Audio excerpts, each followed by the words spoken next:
donc, une autre notion vraiment extrêmement intéressante, ce qu'on appelle comment on peut accéder à la partie privée des objets, ce qu'on appelle la partie privée et les parties, bien sûr, qui sont déclarées en tant que publiques, ce qu'on appelle l'encapsulation des objets. Donc, les objets qui ont de même type, ils peuvent être structurés ou bien regroupés au sein d'une structure qui est conceptuelle, ce qu'on appelle maintenant la collection des objets. C'est pas la collection, ce qu'on appelle le type d'objet. Le type d'objet, c'est ce qu'on appelle une classe. Donc, la classe qui regroupe un ensemble des objets qui ont les mêmes caractéristiques, les mêmes propriétés et les mêmes comportements. D'accord? Donc, et après, on parle donc. Une fois nous avons plusieurs classes, comment peut-on regrouper les classes? Regrouper, c'est-à-dire faire les relations entre les classes, ce qu'on appelle les liens entre les classes, ou bien les liens entre classes. On trouve, il y a 4 types de liens, comme nous avons déjà signalé. Il y a l'héritage, l'association, l'agrégation et la composition. Entre autres qu'on va voir, il y a la notion de polymorphisme, surcharge, et collection des objets et l'intercommunication ou bien interobjet ou bien la communication interobjet. Bon, d'une manière générale, bon, quand on parle de la programmation orientée objet, c'est un ensemble, d'une manière, c'est une définition très simple. كتبعوا معايا مزيان s'il vous plaît. Oui, monsieur. Oui, très bien. D'accord. La programmation orientée objet, c'est un ensemble des objets, ce qu'on appelle autonomes. Chaque objet, il est responsable de ses propres activités et qui permet de résoudre ses propres problèmes. Donc, chaque objet, il est autonome, indépendant des autres. Pour qu'on puisse former un système, il a la possibilité de communiquer avec les autres objets. Donc, la notion la plus intéressante sur laquelle il se base la programmation orientée objet, c'est l'autonomie de chaque objet. C'est-à-dire, si jamais je vais développer une application qui gère l'activité de l'enseignement. Donc, qu'est-ce que nous avons? Nous avons besoin, qu'est-ce que nous avons en tant qu'objet réel, de monde réel qui représente la réalité. Donc, c'est comme ça l'idée de le développement des applications orientées. Comment l'idée est née à la base, ce qui existe réellement. Donc, qu'est-ce que nous avons? Vous avez un objet, une personne, c'est moi-même en tant que prof. Nous avons des objets, plusieurs objets, ce sont des étudiants. Nous avons des moyens de communication, la machine, si vous voulez, l'écran, d'autres choses qui permet d'assurer quoi? D'assurer l'activité de l'enseignement. Tout ça, ce sont des objets de monde réel. Donc, l'aider pour concevoir une application qui permet de gérer une activité, comme départ, il se base sur ce qui existe réellement en tant qu'objet. D'accord? Donc, on fait ce départ, donc on doit dégager les objets de monde réel. Mais chaque objet, il est indépendant. Donc, l'indépendance, c'est cette notion de l'indépendance qui va donner la naissance de plusieurs concepts de la programmation orientée objet. On va voir plus tard. Donc, en tant qu'objet, monsieur professeur, monsieur objet, donc, et vous êtes un étudiant, également, vous êtes un objet, entre autres, il y a d'autres objets, ce sont des étudiants, il y a d'autres profs, d'autres objets. Donc, comment peut-on mettre en place cette notion, rassembler ces objets dans un système qui permet de répondre, de mettre en place le service d'enseignement. D'accord? Ça, ce qu'on appelle maintenant la notion de l'indépendance, et chaque objet, il est responsable de ses activités. C'est-à-dire, il peut écrire, un étudiant, il peut poser la question, il peut se déplacer, il peut se connecter, se déconnecter. Ce sont ses propres propriétés. Mais il peut assurer la communication entre ces objets. C'est-à-dire, je peux demander à un étudiant, par exemple, de poser la question. Je peux activer moi-même le micro, par exemple, d'un étudiant. Mais pour un étudiant, il ne peut pas activer mon micro parce que ça, ce qu'on appelle les droits, les autorisations, ou bien ce qu'on appelle l'accessibilité à la propriété d'un objet. Ce qu'on parle, comment il s'appelle?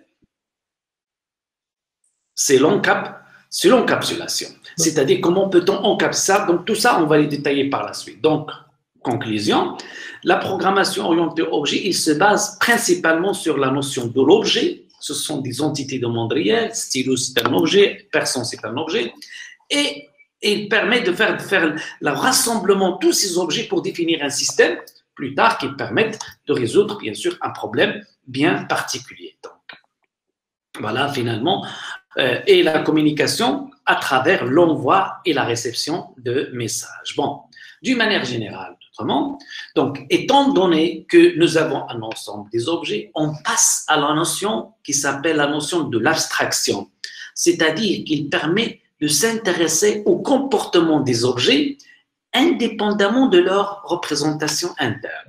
C'est-à-dire, qu'est-ce qu'on a? Nous avons un prof, oui, et j'ai déjà le prof, j'ai déjà les étudiants, j'ai déjà les machines, j'ai les classes, j'ai les cours, ce qu'on appelle, c'est une abstraction. Une fois je vais définir ce qu'on appelle un objet, c'est une abstraction de monde réel qui représente l'ensemble des objets. Donc, nous avons les objets et mademoiselle qui est là, monsieur X, qu'est-ce qu'ils représentent? Ce sont des étudiants. Maintenant, on dit que tous ces objets représentent quelque chose de monde réel. C'est un objet physique. Mais je peux faire une abstraction et je fais une représentation, comment on dit, conceptuelle qui représente ces objets. Quand je parle, donc je parle de étudiant. Étudiant, d'une manière, étudiant, c'est une abstraction. C'est pas réel. Mais pour que je puisse parler d'un étudiant, je dois parler d'un objet de type étudiant. C'est-à-dire, donc, on parle de l'abstraction, c'est la classe, là où qui regroupe tous les objets de même classe. Dans ce cas, nous avons les étudiants. La même chose pour les profs. Je prends les profs 1, prof 2, prof 3, prof 4. Ce sont des entités de monde réel, qui sont concrets, avec lesquels on va travailler. Mais on doit faire une abstraction qui représente les profs. C'est ce qu'on appelle professeur. Mais quand je parle de professeur, il y a un objet qui s'appelle Ziani Mustafa. Donc, c'est un objet. Il y a les étudiants et je parle l'étudiant XY. Donc, je n'ai pas de nom juste devant moi. Donc, c'est un étudiant bien particulier. Donc, c'est ce qu'on appelle l'abstraction. Mais d'une manière générale, quand on parle de l'abstraction, on peut faire une abstraction qui est générique, qui regroupe plusieurs concepts. Je parle par exemple l'abstraction immeuble. Immeuble, c'est une abstraction d'immeuble. Donc nous avons immeuble 1, immeuble 2, immeuble 3, immeuble 4. Mais si jamais je veux entrer dans les détails, nous avons les appartements avant les dents. Et l'appartement également, c'est un objet. Donc c'est mieux qu'on fait la décomposition avec des objets fins, des objets, ce qu'on appelle les objets sur lesquels on va travailler, et chaque objet, donc, il fait partie d'un ensemble. Donc, on fait ici ce qu'on appelle la décomposition en des objets qui sont complexes à des objets qui sont tout simplement des objets qui sont très simples. Et c'est là où il y a le point fort de modèle orienté objet. Donc, une fois je fais la décomposition à des modèles qui sont très, très simples, je ne donne pas la complexité de développement du système. Je vais travailler, par exemple, avec l'étudiant. Les activités des étudiants, qu'est-ce qu'ils peuvent faire? D'accord? Si jamais il y a d'autres activités dans un autre objet, je m'intéresse à l'autre objet. Et comme ça, je peux développer des applications par groupe, par bloc, ou bien par composant, et je peux les regrouper dans un ensemble, dans un système. Si jamais je vais modifier l'étudiant, certainement, il ne va pas modifier les autres objets. Il ne va pas modifier les autres composants. Et comme ça, c'est le point fort de l'orienté objet, c'est la décomposition. Une fois je développe un objet avec ses propres activités, c'est-à-dire ses propriétés internes, ce qu'on appelle l'état, et son comportement, si jamais l'étudiant maintenant, il est en tant qu'objet dans un système A, il peut interagir avec les autres objets, via l'interface. Je peux le déplacer vers un autre système et il peut garder le même comportement. et les mêmes états. Ça, c'est ce qu'on appelle la facilité de la distribution des objets. Parmi les points forts, c'est parmi les points forts du modèle orienté objet. Entre autres, bien sûr, une fois on parle de la décomposition, il y a plus tard, donc on parlera, donc il y a des choses qui sont communes entre un ensemble des objets. On parle de la généralisation, ou bien si vous voulez, une autre notion, c'est la notion de réutilisation de code, ou bien la réutilisation de l'existant. Bon, une fois nous avons plusieurs objets, donc l'autre chose qui est très intéressante, c'est quoi? Assurer la communication entre tous les objets. Bon, donc, une fois nous avons parlé de l'abstraction, il se base sur l'abstraction des mondes réels pour qu'on puisse parler de la notion de classe. Maintenant, on parle de l'objet lui-même. L'objet lui-même, c'est quelque chose, comme nous avons déjà signalé, c'est quelque chose de monde réel.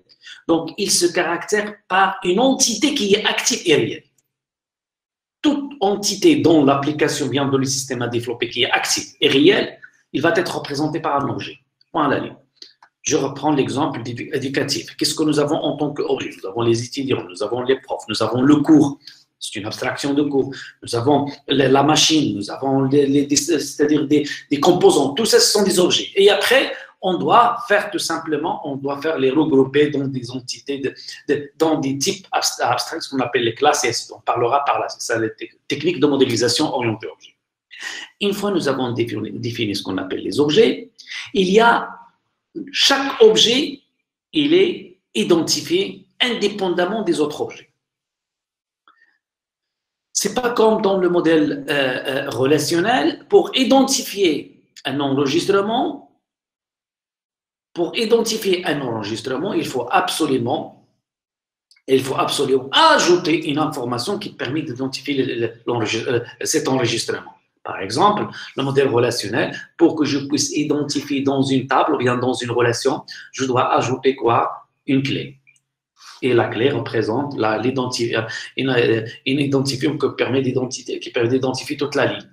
Par contre, le modèle orienté objet, chaque objet, il est identifié par son ID. Point à la fin. Et l'ID, il est généré automatiquement, c'est pas par l'utilisateur. Chaque objet, il a son propre un ID particulier qui permet de le différencier par rapport à tous les autres objets. Et donc, chaque objet, il a un ID et il se caractérise par un ensemble des attributs qui représentent ce qu'on appelle les propriétés, soit attributs, soit les méthodes qui définissent son comportement. D'une manière générale, qu'est-ce qu'un objet? Donc, un objet, c'est quoi? Ce sont des données à la fois et les méthodes qui manipulent ces données, ce qu'on appelle les fonctions. Donc, conclusion, pour tout le monde,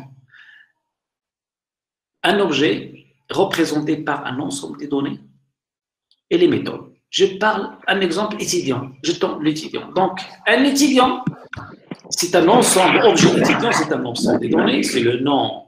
Oui, il y a quelqu'un qui demande la parole. Tfadal. Oui. Est-ce qu'il y a quelqu'un qui veut poser la question? Sinon, mademoiselle, je crois, désactivez le micro, s'il vous plaît. Oui, monsieur. Merci. Sinon, vous avez le... Oui.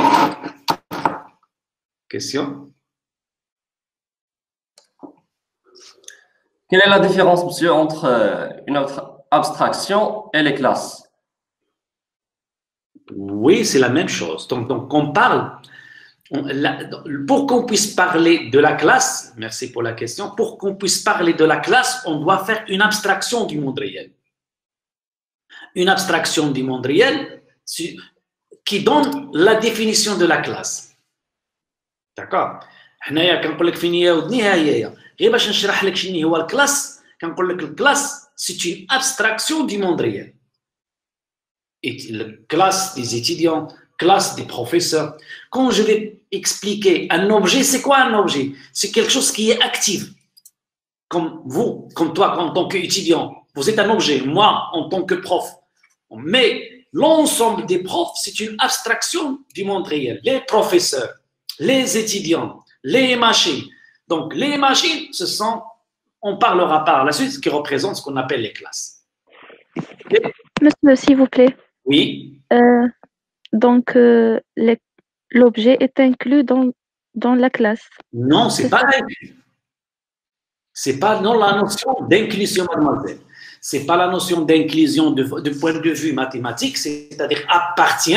Non, c'est pas la notion d'appartenir, mais elle est d'une classe donnée. Et d'une classe donnée. C'est pas appartient, c'est mieux. J'aimerais bien éviter le mot appartient parce que le mot appartient, il a une signification d'appartenance. X appartient à un ensemble.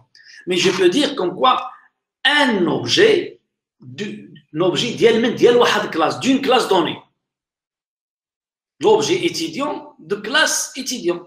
Pardon, votre, en tant que prof Ziani, c'est un objet réel, mais du point de vue abstraction, appartient à quelle classe? Une classe des... on peut dire une classe, il regroupe, mais ce n'est pas de point de vue ensembliste, il regroupe tous les objets qui ont les mêmes caractéristiques. C'est clair? Oui. D'accord. Monsieur, oui. J'ai une question. Oui. Concernant l'objet, est-ce qu'il peut être classé à différentes classes? Par exemple, il peut être classé en 2 classes en même temps ou bien... Non, ce n'est pas possible. Mais non, on peut parler plus tard. Donc, une classe, un objet appartient, c'est pas appartient. Et on ne peut pas dire appartient. Plus tard, je ne vais pas utiliser les mots techniques utilisés dans la programmation orientée objet en attendant qu'on l'explique, c'est-à-dire à chaque, quand on est face à cette notion. Donc, on parle de la création de l'objet ou bien l'instanciation d'un objet. L'instanciation d'un objet toujours à partir d'une seule classe. On ne peut pas avoir un objet, il est instancié à partir de cette classe et il est instancié à partir d'une autre classe. OK? Donc, là. Oui. Oui, j'ai posé la question à cause de que chaque objet a des caractéristiques. Et selon les caractéristiques, il peut se regrouper. Ça dépend de leurs caractéristiques à un groupe ou bien à une classe. Oui, c'est ça. C'est ça ce qu'on dit. Chaque objet est là ses caractéristiques. Et tous les objets qui ont les mêmes caractéristiques, ils vont être représentés dans une classe abstraite ou bien d'une entité abstraite qui s'appelle la classe. Donc, la classe regroupe tous les objets qui ont les mêmes caractéristiques. C'est-à-dire, on ne peut pas avoir dans la réalité, quand je parle de vous-même, vous êtes un étudiant. Quand tu as la casquette d'un étudiant, tu dois faire quoi en tant qu'étudiant? Est-ce que tu peux faire, par exemple, je ne sais pas moi, faire de rallye?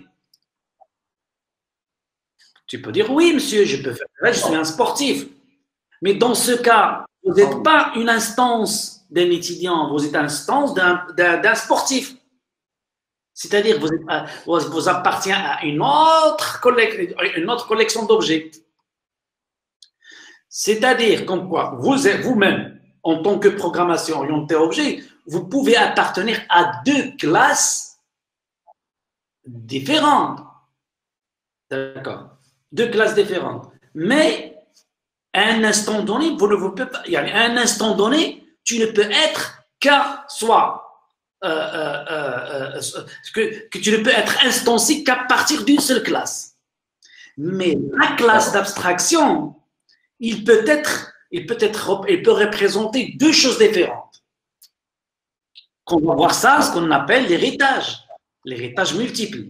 On discutera ça par la suite. Il y a la possibilité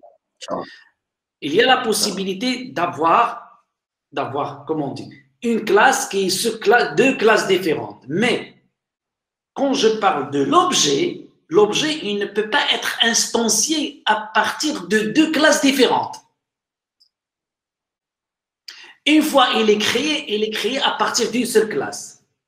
Si jamais je veux qu'il soit un étudiant, je peux le faire. Je peux le commander, je peux appeler en méthode des étudiants. Et je le déclare en tant qu'étudiant. C'est ce qu'on appelle le casting. Peut-être ce sont des notions très intéressantes. On va les voir à fur et à mesure. Ce sont des choses qui sont, mais ce sont des questions vraiment légitimes. D'accord? Donc, quand tu dis non, c'est pas possible qu'il appartienne à deux classes. Maintenant, quand tu dis oui, non, j'ai dit on ne peut pas l'instancier. On ne peut pas l'instancier à partir de deux classes différentes. Mais il peut avoir des fonctionnalités de deux classes différentes. L'instanciation, la création. La création de l'objet à partir d'une classe. Non. Et si jamais des classes, il hérite, hérite de deux classes différentes, à ce moment-là, je peux faire l'appel en tant que voilà, un étudiant. C'est l'exemple qu'on va voir plus tard. Un étudiant, c'est une personne. Personne. D'accord? Pardon. Un étudiant, c'est une personne. Un fonctionnaire, c'est une personne. Mais je peux avoir un stagiaire avec un stagiaire. Stagiaire, c'est quoi? Si vous voulez, comme définition, entre parenthèses. C'est un fonctionnaire étudiant qui hérite. En tant qu'étudiant, il a toujours un module à préparer pour avoir les notes. Et qui hérite quoi? De statut d'un fonctionnaire. Il a des salaires. Dans ce cas, je peux avoir un étudiant stagiaire et je peux créer quoi? Une instance de quelle classe? Soit de la classe étudiant stagiaire. Je ne peux pas avoir donc je peux avoir cet objet en tant qu'étudiant stagiaire et qu'il a des caractéristiques des deux, de l'étudiant et de stagiaire. Mais il est instancié à partir d'une seule classe. Est-ce que c'est clair? Oui. Très bien. Sinon, je passe, s'il vous plaît.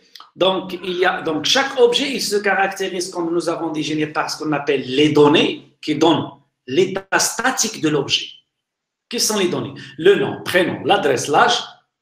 Youssef El-Brari, il a quitté, s'il vous plaît. Donc, je ne veux pas que, sauf s'il y a des problèmes techniques, mais entrer. Oui, monsieur, mademoiselle, monsieur, quelqu'un qui a levé la main, message, mademoiselle, ou Bilal, ou qui a demandé la permission, tu peux poser la question, s'il vous plaît. Oui, mademoiselle. Ou bien, monsieur. Monsieur, oui, monsieur. J'ai une question, monsieur, s'il vous plaît. Est-ce qu'on peut dire que la classe, c'est une base de données qui contient les objets?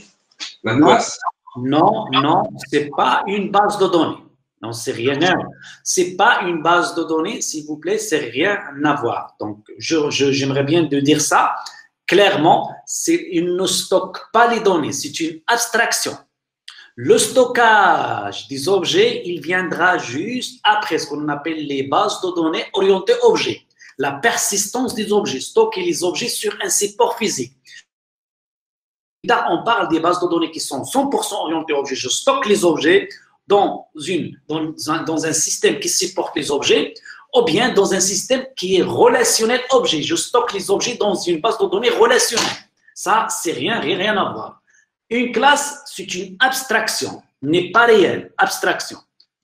Voilà, pour dire, finalement, je vais travailler avec les objets pour développer mon projet. Et pour gérer ces objets, je vais dire que ces objets, ils sont de type, ou bien comme on dit un type, comme entre parenthèses, comme la déclaration des variables.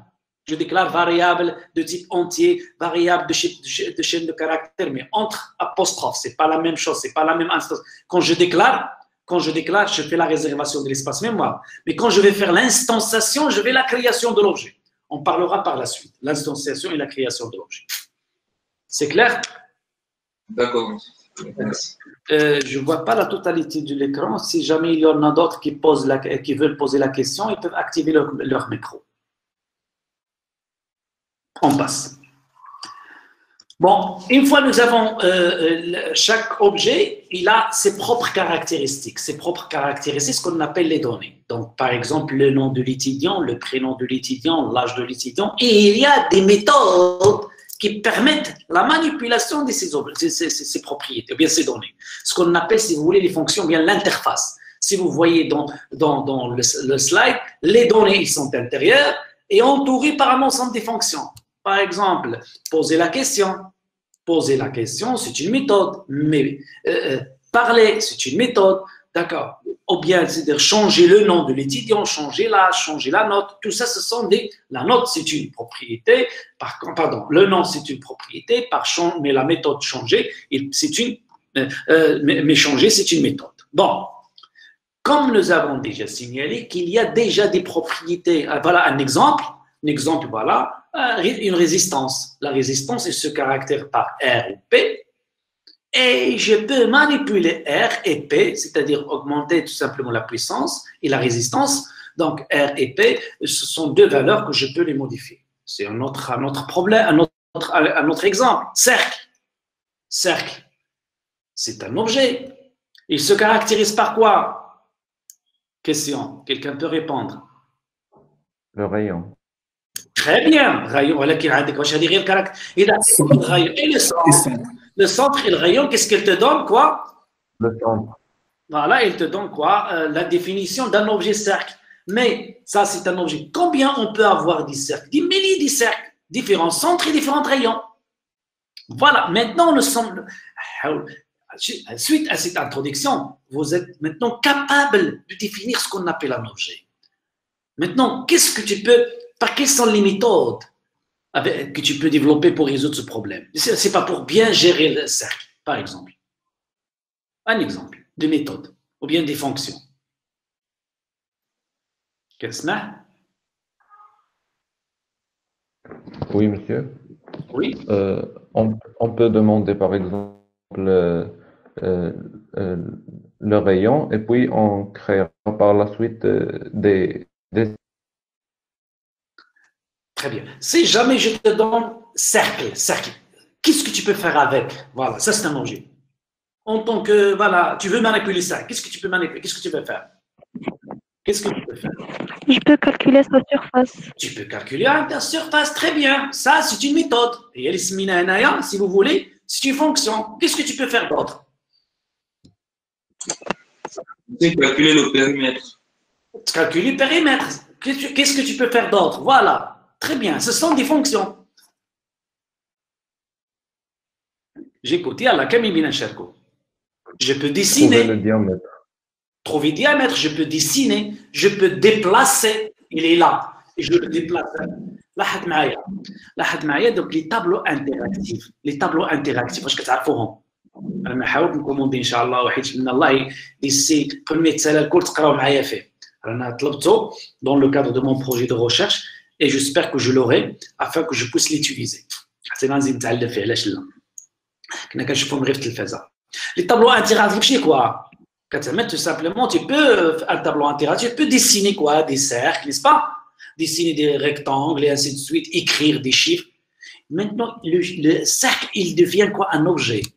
Tu sais, une fois que je clique sur l'objet, je peux le déplacer. Déplacer, c'est une fonction. Et ça, on peut le faire nous-mêmes. C'est pas compliqué. Vous pouvez développer votre propre interface, c'est-à-dire votre propre écran interactif. Avec des méthodes, déplacer, redimensionner, minimiser, effacer, ce sont des... الله يحفظك أولدي اسمحوا لي monsieur le doyen تعيط لي غنجاوبوا et après وي السلام عليكم أستاذي السلام عليكم صافي لاباس عليك كلشي بخير أستاذ لاباس بخير عادي حديت التليفون قلت لابيل ديالك لا بغيت نسول فيك أستاذ وصافي صافا كلشي بخير اسمح لي عيط لك شويه البارح معطل الو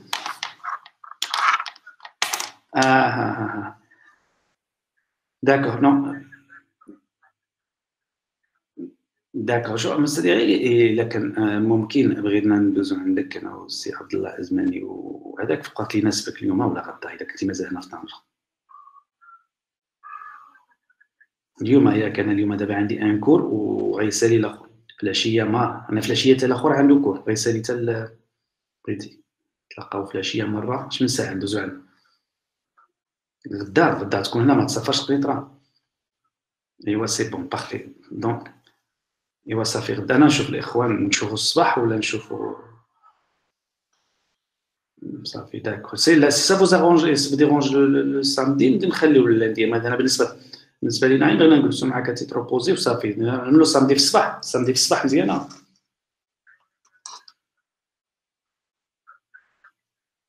صافي بارفي انا نقول لهم نديرو معاه ايوا صافي نخليو لندي لابريميدي صافي واخا صافي داكور دونك لندي 16 نكونوا معاك واخا صافي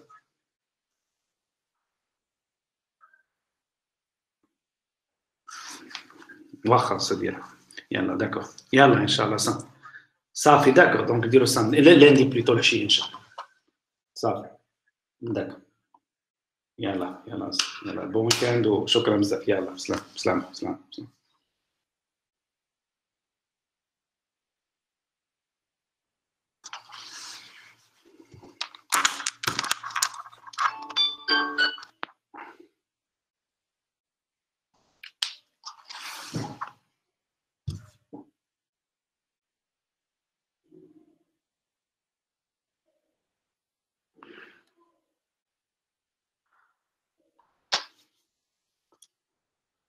استغفر الله العظيم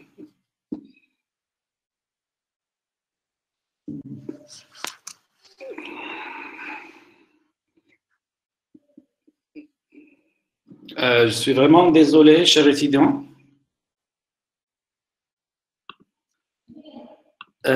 Voilà, donc nous avons donné juste un exemple de cercle. On va voir plusieurs types d'exemples. Et parmi les exemples qu'on va traiter ensemble, c'est un exemple l'exemple de voitures, s'il vous plaît.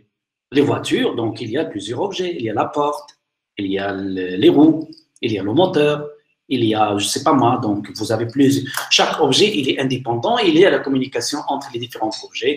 Ça, c'est ce que vous allez développer dans le cadre de projet voiture autonome. Et ce que j'aimerais bien que vous êtes capable de développer des voitures autonomes qui permettent de circuler même si avec le confinement au sein de votre établissement, dans ce qu'on appelle ça al-Hamra.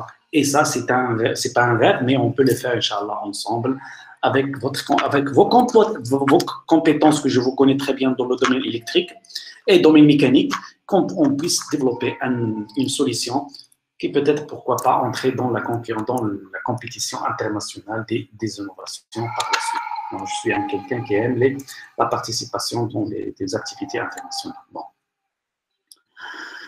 Bon, maintenant, après la définition des propriétés et les méthodes qui permettent de manipuler ces données, on parle de ce qu'on appelle les liens entre les objets, les liens interobjets.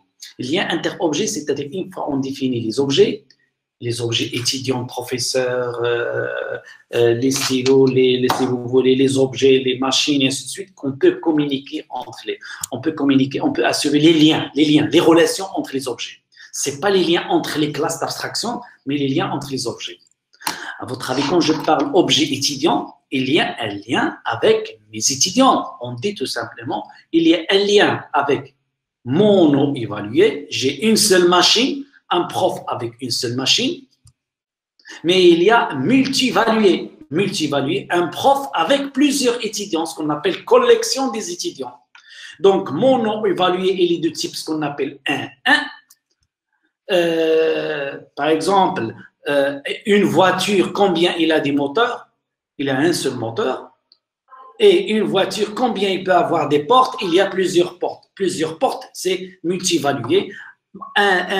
Et avec moteur, il a donc ce qu'on appelle les liens. Il représente un attribut de l'objet dont la valeur de l'objet source, dont la valeur est une référence sur l'objet cible, c'est-à-dire une seule valeur. Par contre, multi-évalué, un à plusieurs, comme l'exemple d'étudiants avec professeurs avec étudiants. Et maintenant, je vous donne un exemple concret qui a donné la naissance de vrai développement de ce qu'on appelle de bureautique, qui se base, c'est pour cela, donc à l'époque, la bureautique, elle avait beaucoup de problèmes, mais dès la naissance de la notion de l'orienté objet, il devient très simple de développer des documents qui sont assez complexes et très simples à gérer. Donc, on sait très bien qu'un document, il est constitué. Donc, ça, maintenant, c'est une modélisation à objet. Nous avons un texte, qu'est-ce qu'il contient? Il contient plusieurs objets. D'accord? Quels sont ces objets qui viennent, à votre avis? Ils sont clairs. Quels sont ces objets? Quels sont ces objets dans le texte? On trouve quoi? Paragraphe. On trouve quoi? Le texte authentique. On trouve quoi? Caractère. On trouve le titre. On trouve, si vous voulez, la conclusion. Il y a les détails, les phrases. Chaque paragraphe, il contient plusieurs phrases. Et ça qui représente, si vous voulez, c'est ce qu'on appelle la décomposition. Le texte, on le décompose. Mais finalement, qu'est-ce qu'on a? Nous avons le caractère. Un caractère, d'accord? Il peut former quoi? Un mot. Et plusieurs mots forment paraphrase. Et plusieurs phrases forment paragraphe. Et plusieurs paragraphes, ils donnent le texte. Et dont nous avons dans le paragraphe. Ça, quand vous êtes en train de lire tout ça, je suis sûr et certain que vous comprenez facilement, à partir de cette abstraction que vous voyez sur le slide, vous faites facile de comprendre qu'est-ce que ça veut dire un document. Mais quel est l'avantage de cette décomposition? Et ça, je crois que vous avez déjà manipulé ça sans aucun problème. Quand vous êtes en train de faire, par exemple, de faire la mise en forme d'un document, vous pouvez prendre la totalité de paragraphe, juste le paragraphe, et appliquer une fonction sur le paragraphe. Mais je peux prendre le mot, par exemple, phrase dans le paragraphe, et je peux faire le gras de cette phrase.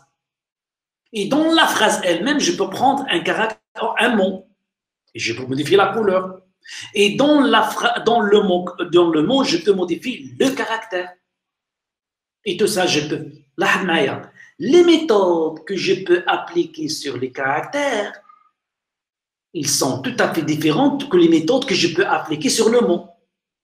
Et dans ce cas, qu'est-ce qu'on a? Un objet, un objet qui s'appelle caractère, il est indépendamment de mot. Mais il peut s'intégrer dans le mot. Ça, c'est un exemple très fort. Même si quand tu fais un document que tu fais, pardon, donc quand tu fais un document Word, copier-coller, mais l'application de l'orienté objet, c'est un exemple idéal pour bien maîtriser la notion. Dans ce cas, qu'est-ce qu'on a? Nous avons, pour former un texte, je peux le former par des objets qui sont très fins, ce sont des caractères. Je regroupe des caractères pour qu'ils me donnent un mot. Mais j'ai la possibilité de prendre un caractère et je le déplace vers un autre endroit, copier-coller. Et copier-coller, il devient très simple. Entre les messieurs, oui, copier-coller le caractère et je peux faire copier-coller de paragraphe. Oui, ça, ce qu'on appelle, ça, c'est une autre notion très intéressante de l'orienté objet, ce qu'on appelle la réutilisation. Et la réutilisation, il donne des flexibilités de développement énormes au niveau de la programmation orientée objet. Est-ce que c'est clair?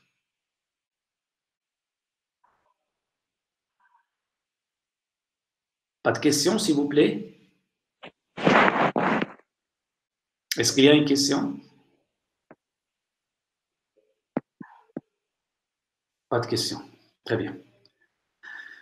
Maintenant, une fois nous avons défini ça, dans le présent précédent, on parle de ce qu'on appelle comment peut-on ces objets qui nous sont d'abord regroupés, un seul système communique. Ils communiquent par une manière très simple, l'envoi et la réception des messages. Il n'y a pas d'autre moyen. C'est-à-dire, en tant qu'objet professeur, en tant que vous êtes étudiant, un objet de classe de type étudiant, si jamais je peux dire comme quoi, s'il vous plaît, monsieur X, posez la question, qu'est-ce que tu as reçu? Reçu un message, d'accord? Et le message, il doit être interprété par vous-même. Si tu n'as pas de questions, tu ne vas pas poser la question. Si tu es prêt ou bien prête pour poser la question, vous allez poser la question. C'est ce qu'on appelle, je ne peux pas te faire parler avec obligation. Donc, c'est l'envoi et la réception des messages. Voilà. Donc, on ne peut pas, c'est-à-dire autoriser à notre objet externe d'accéder à la partie privée de l'objet, sauf par l'envoi et la réception de le message qu'on appelle. Il faut juste, pour envoyer le message, il faut spécifier l'objet cible et qui va recevoir les messages. Et il doit avoir une interface de l'objet qui permet d'assurer la communication inter-objet. Bon. Cette notion de l'envoi et la réception de message définit ce qu'on appelle l'objet. Les objets, ils sont tous enfermés. Qu'est-ce que ça veut dire enfermé? Donc, il n'a pas le droit d'accéder à la partie privée de l'objet. Je n'ai pas le droit d'accéder à la partie privée des étudiants. Comme les étudiants, ils n'ont pas le droit d'accéder à ma partie privée. Mais je peux faire quelque chose qui est public, et cette chose qui est publique, accessible par tout le monde, et ce moment-là, ils peuvent y accéder pour pouvoir manipuler cette information. Mais la manipulation de la partie privée, il doit être par l'objet lui-même. L'objet lui-même, c'est lui qui peut modifier ou bien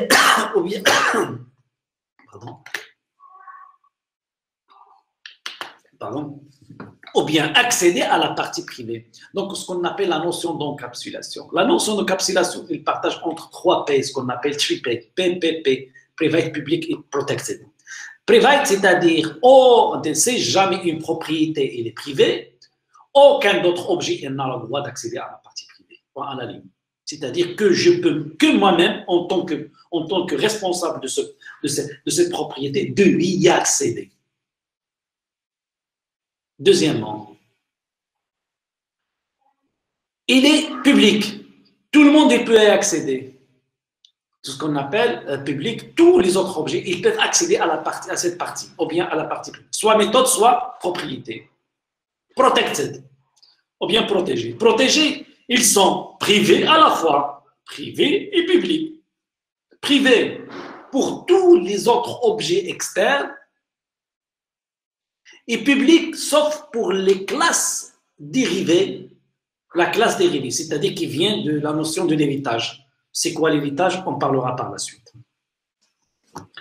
Bon, voilà, comme conclusion, voilà, donc il y a 3 types d'accessibilité, PPP, public, c'est l'attribut accessible par tous les autres objets, donc il est partagé, tout le monde il peut y accéder. Donc ça, donc normalement, qui représente finalement par la suite l'interface, c'est-à-dire c'est l'interface à travers laquelle je peux communiquer avec l'objet. Imaginez qu'un objet il est enfermé, il est privé. Aucune interface de communication avec cet objet n'existe. Dans ce cas, on ne peut pas assurer l'interactivité avec cet objet. Si واحد يتيديو ما يبغي يسمع ما يشوف ما يتحرك ما والو ما يهدر ما يكتب. Est-ce qu'on peut le considérer un étudiant? Est-ce qu'il peut être actif dans l'ensemble? Non, il ne peut pas être actif. Dans ce cas, on doit avoir quelque chose qui est normalement, on doit au moins avoir une interface pour qu'il puisse communiquer avec l'étudiant. Mais si un étudiant, tout il est public. Donc, est-ce qu'il devient un étudiant? Non, impossible. Donc, il y a des parties qui doivent être normalement privées. Non?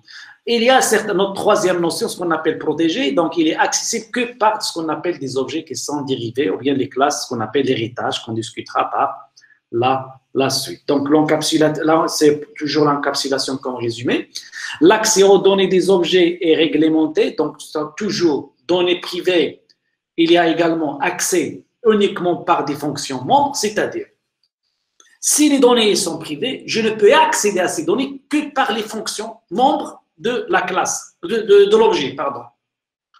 C'est-à-dire, si jamais je parle de l'exemple tout à l'heure de cercle, le rayon ne peut être modifié qu'à travers les méthodes membres.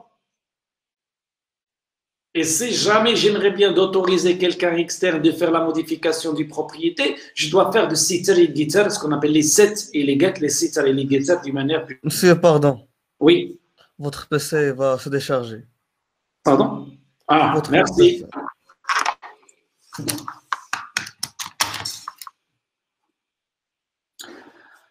OK, donc l'accès aux données, voilà, merci. Donc, conséquences. Les conséquences, un objet n'est vu que par ses spécificités, c'est-à-dire un objet, donc c'est jamais quelque chose qui est privé, il reste privé. Des modificateurs internes, ce qu'on appelle les modificateurs, ce qu'on appelle les setters, set number, set ID, set name, set phone, set le nom, ce qu'on appelle les setters, et les getters qui permettent de récupérer les données à partir d'une classe. Exemple, comme nous avons déjà vu, de résistance. Bon. Et il y a une autre notion extrêmement intéressante, ce qu'on appelle également polymorphisme. Avec le grec, signifie quoi? Poly, c'est plusieurs. Poly, plusieurs formes. C'est morphisme, c'est plusieurs formes. Quelque chose qui peut avoir plusieurs formes.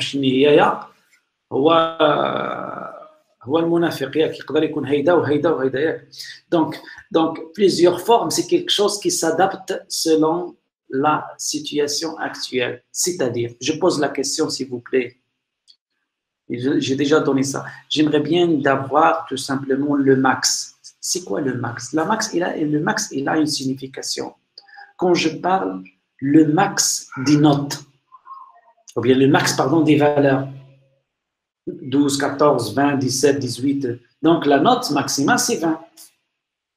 D'accord? Et quand je parle de max, par exemple, dans entre les étudiants, max entre les étudiants, ça dépend de quoi? De la définition de masque, de max. Si jamais le masque, le max, c'est en se basant sur l'âge, je vais tester sur l'âge. Si le max, il se base sur la note, je vais me baser sur la note. Et sur le max, il se base sur un calcul interne, je dois le faire. Dans ce cas, quand je vais appliquer le max, il dépend du type de données que je vais utiliser. Donc, la fonction qui va calculer le max, il dépend de l'objet en cours. Donc, l'objet en cours définit le format de la fonction. Donc, le format, il se change selon quoi les données qu'on a. Donc, on dit que cette fonction, il a plusieurs formes. Polymorphisme. Donc, voilà un exemple. Donc, c'est-à-dire plusieurs méthodes, une méthode associée à plusieurs types de données qui sont différentes utilisations, selon l'exemple que j'ai donné tout à l'heure. Et maintenant, je vous donne un exemple. Si A est un nombre complexe, racine carrée de A, donc s'applique en utilisant la fonction adaptée au type de A. Mais si jamais nous avons A négatif ou bien positif, donc on ne peut pas appliquer. Si A dans l'ensemble R, on ne peut pas faire racine carrée de moins 5. Par contre, dans le cas de complexe, oui, on peut le faire. Dans ce cas, donc voilà, la fonction, il dépend du type de données qui va. On dit qu'il a plusieurs formes. Le contenu de la fonction, il se change selon le type de l'utilisateur. Donc, c'est le système qui va choisir selon l'argument qu'on peut utiliser et l'opérant. Donc, c'est très intéressant. Maintenant, on arrive à la dernière notion. C'est pas la dernière notion. Oui, la dernière notion, si vous voulez. Concept, c'est ce qu'on appelle le concept de type d'objet. C'est les collections, c'est pas les collections d'objets. Une fois, c'est tous les objets qui ont les mêmes caractéristiques, ils sont regroupés dans un type, comme on l'appelle, un type abstrait, ou bien ce qu'on appelle, type abstrait, ou bien ce qu'on appelle une classe. Donc, c'est un ensemble de fonctions qui cachent la représentation d'un objet et contrainte les interactions de l'objet avec les autres objets. C'est-à-dire, pour moi, je parle d'un étudiant. C'est une représentation abstraite. Mais qu'est-ce qu'il a comme fonctionnalité? Ça, on doit les développer avec l'objet. Donc, je donne l'abstraction. Et l'abstraction d'un étudiant à notre échelle, c'est-à-dire à notre université, ce n'est pas la même abstraction d'un étudiant au niveau de l'université, par exemple, en Espagne. D'accord? Ce n'est pas la même abstraction, c'est-à-dire pas les mêmes fonctionnalités qu'on va les faire, mais il s'agit d'une abstraction étudiant-étudiant. Donc, on englobe une classe et on englobe une représentation cachée. Il est caché, c'est-à-dire, ce n'est pas la peine d'entrer dans les détails, dans les méthodes qui définissent le comportement et également leurs propriétés. Bon. Donc, une collection d'objets qui ont la même structure et même comportement. C'est très bien, c'est clair. Donc, concept de classe, type, donc réunissez une description d'une collection d'objets qui ont même été homogènes, c'est pas membre qui ne sont pas hétérogènes, qui sont ayant un lien entre elles. Une collection de méthodes qui peuvent avoir tout simplement des applications directes sur les propriétés de l'objet. Donc, il y a ce qu'on appelle donc généralement deux types de structures de record. Donc, on utilise de struct au niveau de la programmation classique. Par contre, ici, on définit tout simplement les données plus les méthodes à la fois. Il est plus flexible et très intéressant pour la programmation orientée objet. Quand je parle de la classe, il y a, comme j'ai déjà signalé, quatre types de liens. Ce n'est pas des liens, on parle des objets, mais des relations. Liens entre les objets et des relations entre les classes. Il y a des relations entre les classes, 4 types de relations. Il y a la généralisation, la spécialisation, il y a polymorphisme, il y a l'agrégation, et il y a la composition. C'est quoi la généralisation? Généralisation, c'est dans le sens inverse de la spécialisation. Une fois je parle d'un étudiant et je parle d'un prof, il y a des choses qui sont communes. L'étudiant, il se caractérise par le nom, prénom, l'adresse, la ville, et le prof, il se caractérise par le nom, prénom, l'adresse et la ville. Et pour l'étudiant, on peut trouver le CNE, et pour le prof, on trouve le DOTI, numéro 200. Si jamais nous avons les deux, ce sont des êtres personnes. On peut les généraliser dans une graphe qui s'appelle personne. La personne, chaque personne, il se caractérise par le nom, prénom, l'adresse et la ville, mais je peux spécialiser vers l'étudiant en ajoutant le CEL, on peut spécialiser vers le professeur en ajoutant avec ce qu'on appelle le DOT. C'est ce qu'on appelle l'héritage. Donc, on peut avoir deux classes.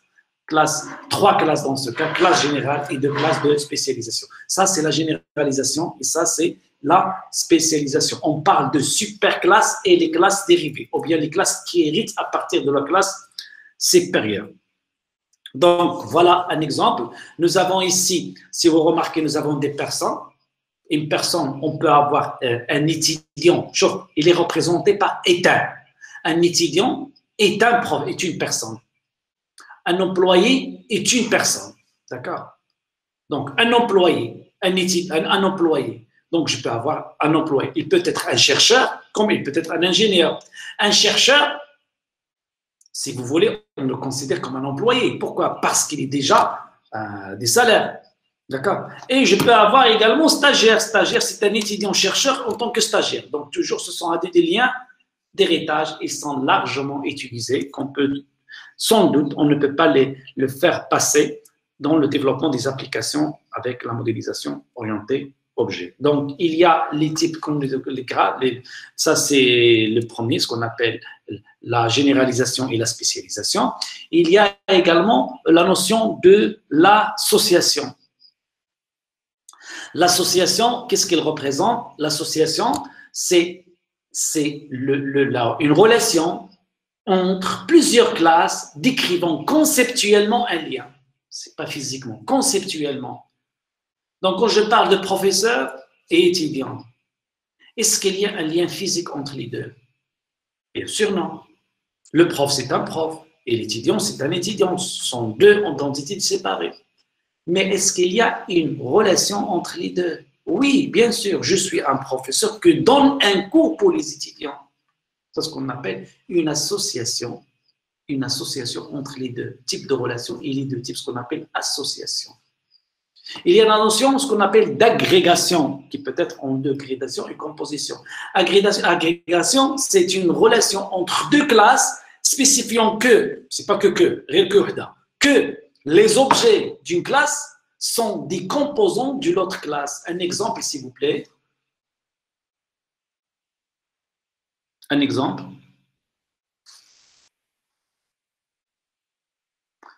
Oui. Monsieur, Oui. c'est comme on a dit la dernière fois pour l'agrégation, c'est par exemple si on a un immeuble, il est composé des appartements, bien des étages, alors on ne peut jamais... Bravo, ouais. Ça c'est une composition. Et également, il y a un autre exemple. Il y a ce qu'on appelle la composition, l'agrégation forte qui est représentée par l'agrégation. Et il y a l'agrégation, c'est quoi? Qui est faible, comme la voiture avec les les moteurs. Donc là, c'est une agrégation. Voilà un exemple d'agrégation et l'exemple d'association. Un employé avec le site. Employé avec le site. Est-ce qu'il s'agit d'une association, agrégation ou bien composition?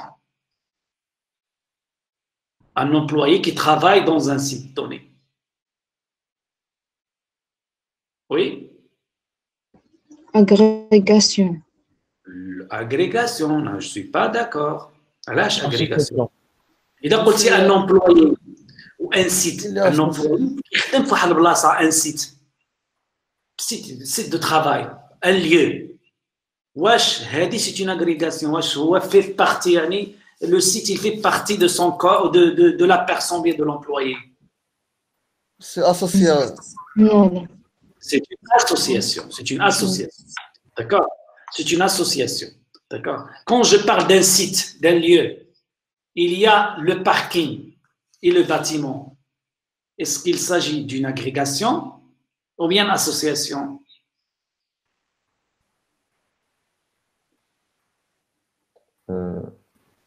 Agrégation aussi. Très bien, c'est une agrégation. Avec entre parking, donc il fait partie du site. Au bâtiment, il fait partie de quoi? De site. Un bureau, il fait partie de bâtiment. C'est une agrégation. Donc, par contre, si jamais je parle de forte ou bien faible, c'est la composition.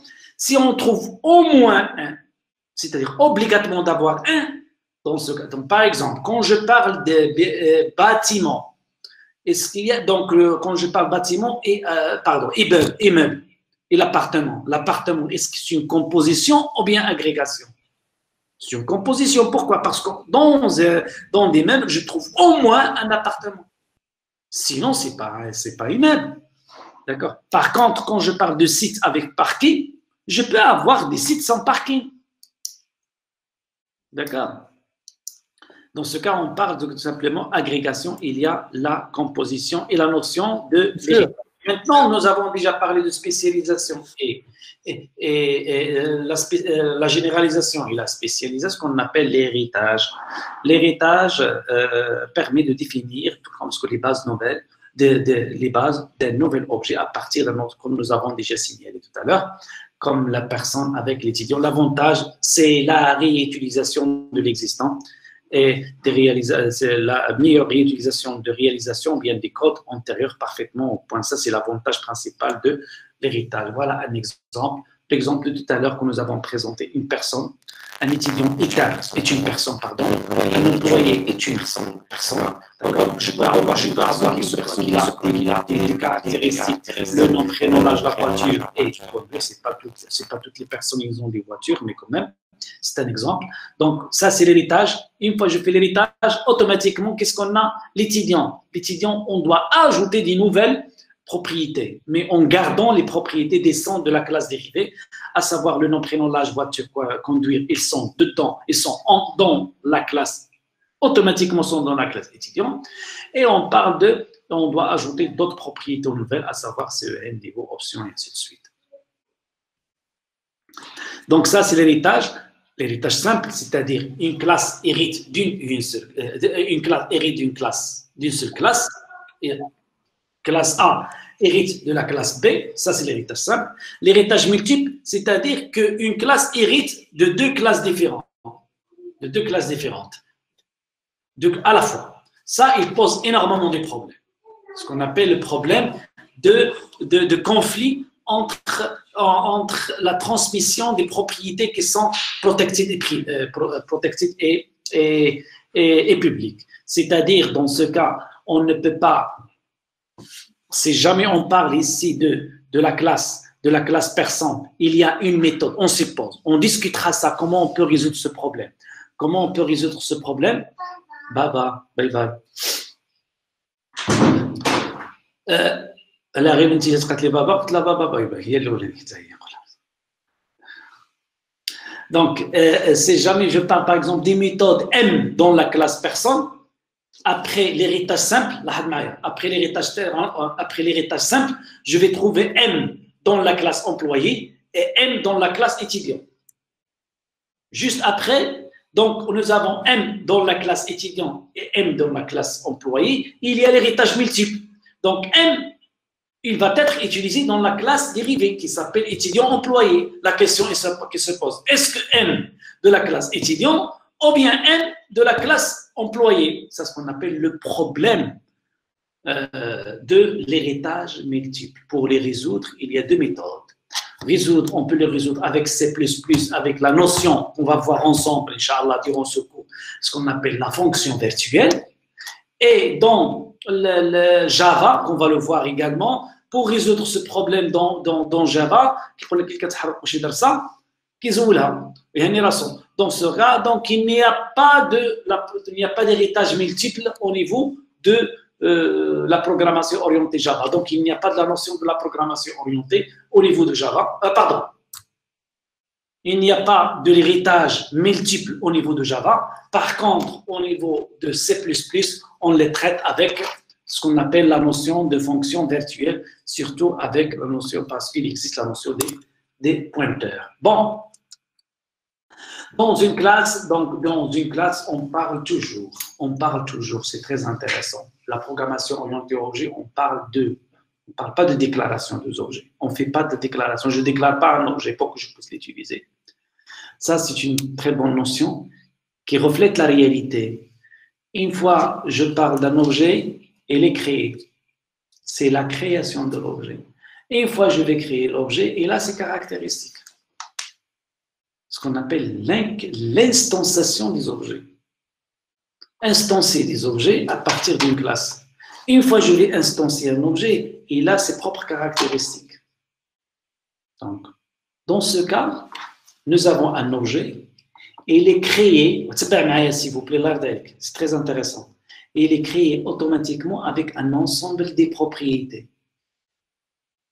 Une fois que je vais créer un objet, il a un ensemble des propriétés. Ces propriétés, ils sont créés, ils sont générés automatiquement lors de la création de l'objet. Une fois que je termine la manipulation de cet objet, je dois tuer l'objet, terminer l'objet, détruire l'objet. Une fois que je vais détruire l'objet, je dois également détruire toutes les ressources associées à cet objet. D'accord? Mais une fois que je vais créer un objet, et là, les parties privées. Comment je peux manipuler les parties privées? À travers quoi? À travers une interface. L'interface, il me permet d'accéder à la partie privée qui est intérieure. Et la partie, c'est-à-dire les méthodes qui me permettent d'accéder à la partie privée, on les appelle des accesseurs qui me permettent d'accéder à la partie privée. Une fois que j'accède à la partie privée, je peux modifier. Pour modifier les données internes, je peux les modifier à partir de ce qu'on appelle les modificateurs. Donc, il y a 5 notions très intéressantes. Il y a la création des objets ou bien l'instanciation de l'objet. Ce n'est pas la déclaration de l'objet. Nous avons, lors de l'instanciation, on doit construire l'objet via un constructeur. Une fois l'objet est créé, je peux modifier, accéder aux données privées de l'objet via des accesseurs, ce qu'on appelle les getters. Getter, get, in English, get. Et je peux modifier les données privées avec des modificateurs, ce qu'on appelle les setters, set de l'anglais, set. Et une fois que je termine la manipulation de cet objet, je peux le tuer, je peux le détruire à partir de ce qu'on appelle le destructeur. On va voir des exemples pratiques en utilisant ces 5 notions très intéressantes. Et la base, comme premier TP qu'on va voir, le premier TP, c'est l'instanciation, les constructeurs, destructeurs, accesseurs, modificateurs et les destructeurs. Je reprends. Monsieur? Oui, monsieur. J'ai pas bien compris l'héritage, monsieur. L'héritage, l'héritage. L'héritage, oui, monsieur. Oui, très bien. Donc, vous n'avez pas compris l'héritage, ce n'est pas un problème. L'âge, parce que ça, c'est une introduction, parce qu'on aura toutes les notions que nous avons présentées, on va voir comment on dit, on va voir des exemples pour chaque notion, pour polymorphisme, pour l'héritage simple, l'héritage multiple, les constructeurs, les destructeurs, tout ça. Mais juste ce qui m'intéresse, s'il n'est pas clair, est-ce que l'idée, elle est claire? L'héritage, c'est quoi l'héritage? C'est-à-dire, j'aimerais bien que l'idée, l'application et comment il fonctionne, les différences, fonctions virtuelles, tout ça, ce sont des détails. Il y a une partie très bien détaillée sur l'héritage multiple avec la fonction virtuelle. Mais l'héritage, c'est quoi? Je te donne une classe personne. Ça, c'est l'héritage. L'héritage, c'est quoi? Une classe personne ou deux autres classes. Classe employé, classe étudiant. Classe étudiant hérite de la classe personne, signifie quoi? Les propriétés de la classe personne, ils descendent vers la classe étudiant. Quelles sont les caractéristiques de la classe étudiant, monsieur? Comme question.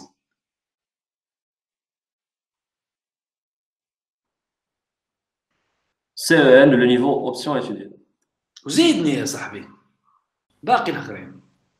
On a le nom, le prénom. علاش خاطر لي le nom prénom l'âge voiture le conduire علاش parce que l'étudiant hérite de la classe personne. Puisque l'étudiant hérite de la classe personne, كياخذ منه les propriétés ديالو كاملين. Donc quelles sont les propriétés de la classe étudiant? Ce sont les propriétés de spécialisation. Je connais les propriétés de spécialisation. Ce sont les CN niveau option étudiée et les propriétés de généralisation. Je connais le nom, prénom, l'âge et la voiture. Donc, un étudiant, il se caractérise par quoi?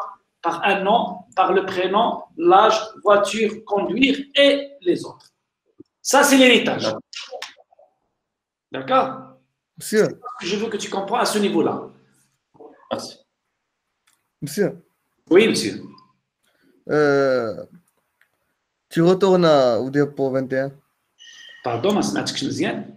Monsieur, tu retournes au diapo 21. Oui. Oui, conduire et étudier et travailler, ce sont facultatifs ou quoi? Avec étoile. Étoile signifie qu'il s'agit d'une méthode. Je conduis, c'est une méthode. Le nom, c'est une propriété. Poser la question, c'est une méthode. Déplacer, c'est une méthode. Le prénom, c'est une propriété. Il y a les données qui représentent l'état statique de l'objet et son comportement. Par exemple, comme l'exemple de tout à l'heure, c'est jamais je te donne cercle. Cercle, qu'est-ce qu'il a comme données, comme propriété? Le centre et le rayon. Et le rayon, ce sont les propriétés. C'est ce qu'on appelle l'état. Le comportement, qu'est-ce que je peux faire avec le cercle? Dessiner, déplacer, effacer, agrandir, redimensionner, c'est-à-dire agrandir, minimiser. Ce sont quoi? Des méthodes. Les méthodes sont avec étoile. Juste une notation. D'accord. Chaque objet, il a deux parties. Les parties méthodes, partie propriété et partie méthode. Et les méthodes s'appliquent aux propriétés pour le changement. Bien sûr, toujours, ce n'est pas la peine qu'on passe qui doit être déclaré privé ou bien public. Ok, ça y est, c'est bon?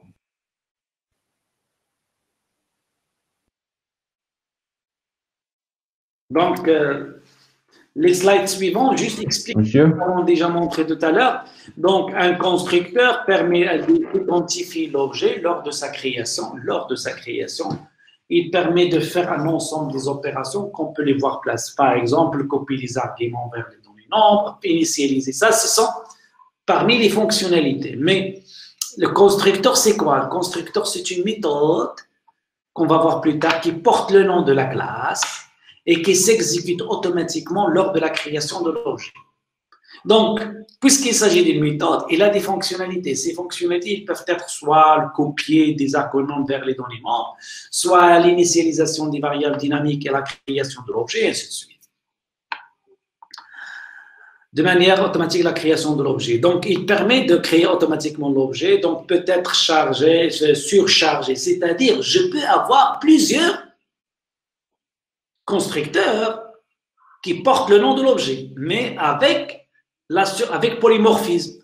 Maintenant, j'aimerais bien, c'est jamais, s'il vous plaît, c'est jamais je te donne par exemple juste rayon de cercle et je vais comment construire le cercle. Dans ce cas, qu'est-ce que tu vas faire? Tu dois choisir automatiquement le X, le centre. Si jamais je te donne le centre, tu peux choisir aléatoirement, par exemple, le rayon. Et ça, c'est ce qu'on appelle les polymorphes. On peut avoir plusieurs constructeurs. Destructeur, c'est dans le sens inverse. Une fois je l'ai créé quoi? Un objet, si jamais il a des ressources, à la fin de l'utilisation de cet objet, je peux le détruire en utilisant le nom de classe précédé par tilde. Tilde, il y a des tildes, d'accord? Il est juste là. Malheureusement, pardon, la souris, ça ne marche pas pour moi ici parce qu'il est désactivé.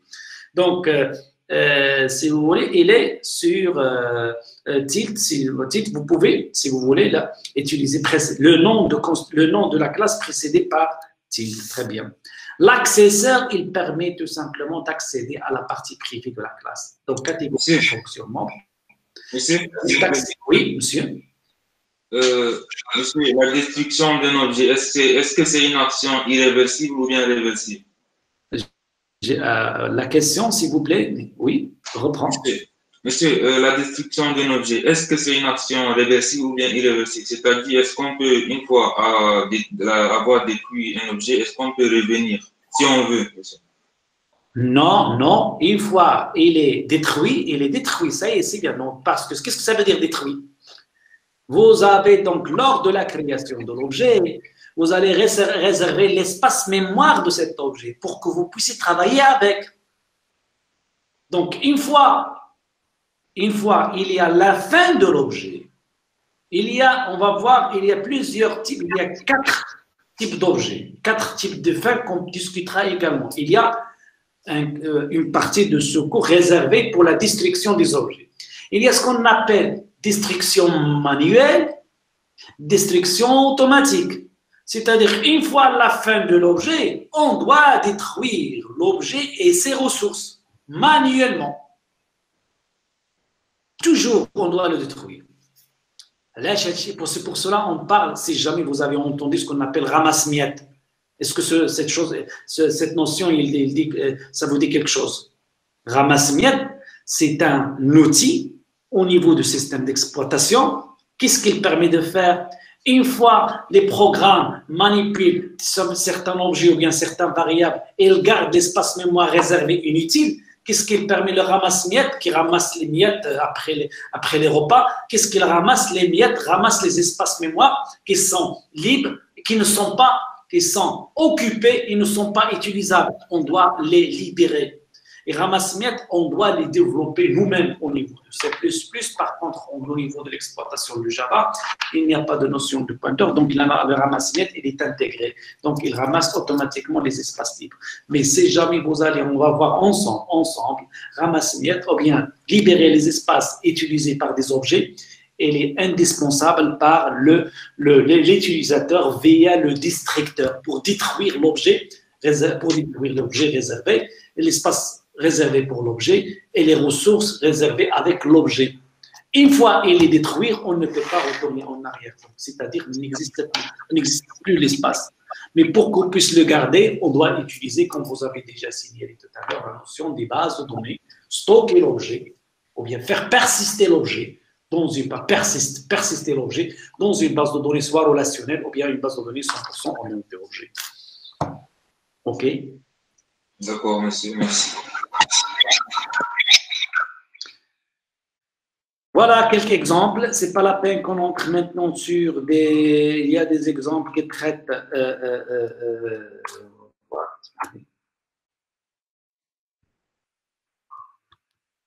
Avant de passer aux exemples, s'il vous plaît, parce que vous avez des exemples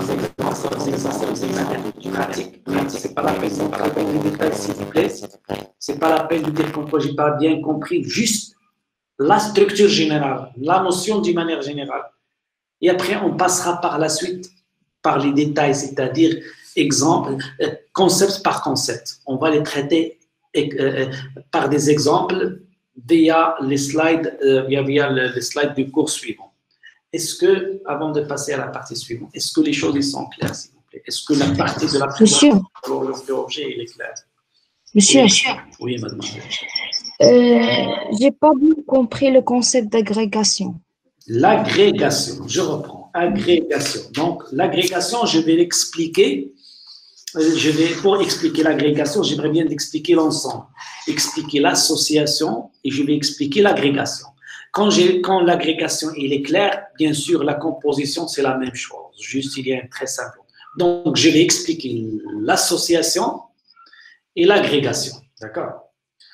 Je vais donner des exemples de monde réel, la réalité.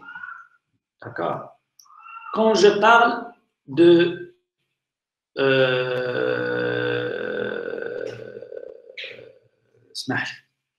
je parle de l'exemple. Par exemple, voilà une personne. Une personne. D'accord? Une personne. Il y a des centaines d'exemples. J'aimerais bien de trouver un exemple qui est très très simple. Très simple. Je parle d'abord étudiant avec prof. L'exemple que nous avons traité durant cette séance. Le prof, c'est une entité de monde réel, n'est-ce pas? Et vous avez également l'étudiant. C'est une entité. Est-ce qu'il y a une relation entre les deux? Une relation dans le cas conceptuel. Est-ce qu'il y a une relation entre les deux? Oui ou non? Oui. D'accord. Mais donc, la relation entre les deux, c'est une relation.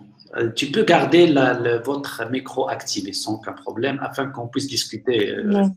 D'accord? Si jamais je parle de relation entre ces deux, d'accord? Si jamais je prends le prof, est-ce que le prof, il peut avoir lieu sans l'étudiant? Cet étudiant. Question. J'ai pas bien entendu, monsieur. Donc, bien sûr. Donc, est-ce que je peux exercer, dans l'objet lui-même, en tant que prof, il existe, c'est-à-dire ces activités, ils peuvent être réalisées indépendamment de l'étudiant. Bien sûr, oui. Mais on a une relation entre les deux. Nous avons une relation entre les deux. C'est-à-dire, je peux dire comme quoi un étudiant, un prof, donne un cours pour un étudiant. Mais si jamais je parle d'une voiture, est-ce que la voiture, il a une relation avec un moteur? Non. لا ما يمكنش انه الفواتور والموتور راه ما عندهم علاقه مع بعضهم بطبيعه الحال ما يمكنش le moteur de la voiture, oui. مع الموتور عندهم une relation مع بعضهم, n'est-ce pas? Oui. Oui. Maintenant, si jamais je vais enlever le moteur, je garde la voiture, est-ce que la voiture elle a d'existence sans moteur? Non. Non, on ne peut pas parler d'une voiture sans moteur. Elle ne va pas travailler. D'accord. C'est-à-dire bien la voiture, il a une relation avec le moteur, mais c'est une relation de composé. Il se compose d'eux, il fait partie d'eux. Est-ce que l'étudiant, il fait partie du prof? Non. Il ne fait pas partie du prof. Mais est-ce qu'ils ont des relations entre les deux? Bien sûr, ils ont des relations. Mais oui. Quand quelque chose est fait partie de quelque chose, un composant, donc on dit c'est une agrégation. Un autre exemple. Immeuble. Étage. Est-ce qu'il y a une relation entre étage et immeuble. Oui. Oui. Est-ce que je peux avoir immeuble sans étage? Non. Non. Et qu'est-ce qu'elle représente, elle dit? C'est une agrégation. Agrégation. Oui. Maintenant, quand je parle de l'étage, ou bien, un appartement dans un étage, est-ce que c'est une agrégation ou une association? C'est une association. الله يعطيك الخبز قول امين. اجمل اسوسياسيون. اذا زولتي ابارتمون واش غيبقى لك ايطاج؟ لا. اذا شنو كتكون؟ اغريغاسيون. دابا اغريغاسيون الا حيدناها ما يمكنش نحيدوها. ما يمكنش فوالا on ne peut pas donc c'est une fait partie de l'immeuble d'accord maintenant دابا نمشي لحاجه اخرى لا انا جيب يلاه دابا فهمتي agrégation association d'accord je parle de mon laptop ياك هذا هو اللي كتشوفوا شي اللابتوب ديالي d'accord il a de l'écran il a clavier l'écran est-ce qu'il se compose de PC ou bien c'est une association? Il se compose de PC, c'est une agrégation. Qui est forte, d'accord? En tant que prof, laptop, la relation entre moi et mon laptop, c'est une agrégation ou bien c'est une association? Association. Allah yarda عليك ما عندي ما نسالك c'est très très bien دابا c'est clair عندنا حاجه وحده اخرى رجعوا l'immeuble si jamais je te donne la voiture ou le moteur est-ce qu'on peut les séparer?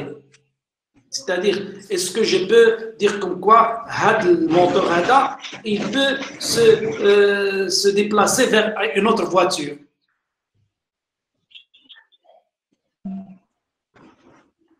Oui ou non? Oui, ça dépend. Oui, oui. إذا كنتي في إذا كنتي في رومانيا راهم كيديروا الرويد وكل شيء قلت لهم لا قدر الله المهم على أي دونك entre parenthèses, donc voilà, si jamais je prends c'est-à-dire le moteur, je peux le déplacer. Maintenant, je prends l'immeuble, ou je prends l'appartement. Non. C'est-à-dire, est-ce que je peux avoir une voiture, mais عندهاش moteur? Non. Oui, on a des voitures en fabrication, en cours de fabrication. Une voiture, il n'a pas encore le moteur. On va le déplacer. Ça, c'est une agrégation. L'autre, est-ce que je peux avoir étage sans appartement? Impossible. C'est-à-dire, donc ça, c'est ce qu'on appelle la composition. Ça, au moins un. Ou le 0 à plusieurs. Donc, c'est ce qu'on appelle l'association, l'agrégation et la composition. Clair? Oui, merci, monsieur. D'autres questions, s'il vous plaît, avant la pause? Monsieur? Oui, monsieur. Je n'ai pas bien compris le rôle ou bien la fonction de l'accesseur. L'accesseur. On va voir des exemples également. L'accesseur, nous avons déjà signalé que vous avez un objet. كتشوفوا له ياك كتشوف حتى حاجه كنشوف le programme complet. لا هنايا في الورقه. Ah non, أنا j'ai perdu les caméras كاملين ما عرفتش واش c'est un problème de connexion là. Donc عندي une autre caméra donc c'est pas grave. Donc la prochaine fois je vais préparer le tableau pour que je puisse expliquer sur le tableau également. Donc nous avons parlé de l'objet. ياك un objet. Un objet, il se caractérise par quoi? Par un ensemble des propriétés.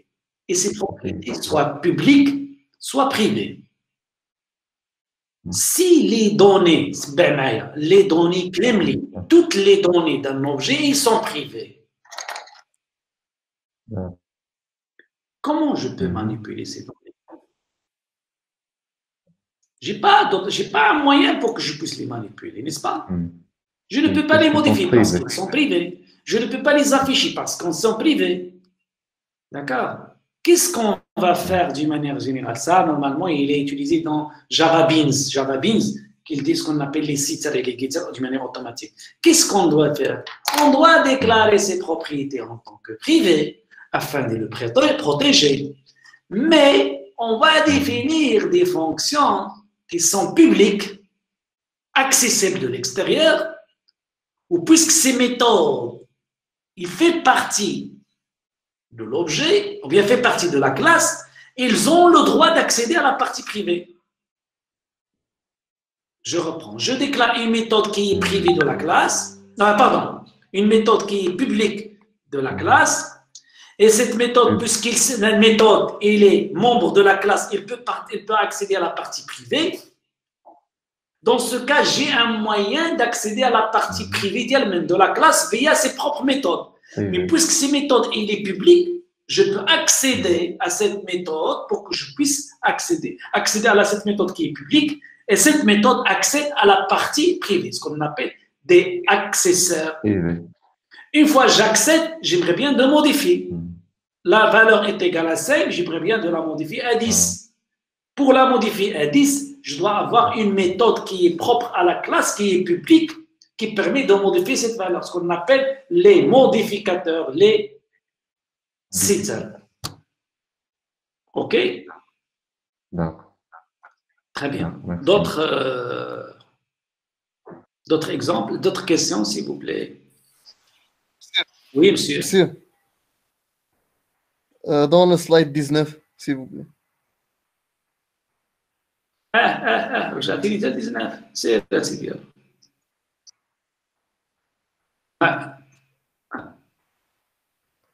وي مشات كتنقص بوحدها.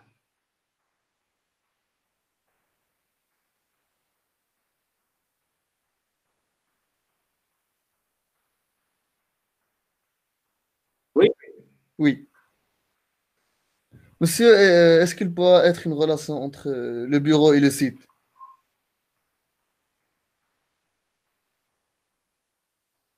Ça, c'est une conception que je propose pour développer une application. La conception, elle est relative, donc ça dépend des règles de gestion.